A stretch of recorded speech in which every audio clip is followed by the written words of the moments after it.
सल्तनत संभाली। इन्होंने अपनी रियासत को मजबूत बनाने के लिए कई इस्लाहात की, जैसे फौजी ताकत में इजाफा, जदीद असलहा और रॉकेट टेक्नोलॉजी मुतारिफ कराई, मुआशी इस्लाहात, ज़राअत, तिजारत और सनत को फरोग दिया, तालीम, अवामी फलाह व बहबूद के मंसूबे शुरू किए।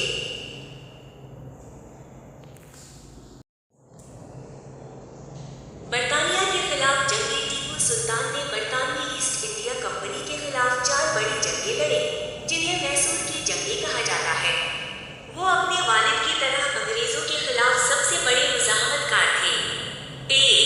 पहली मैसूर जंग 1767 से 1769 हैदर अली के साथ मिलकर लड़ी और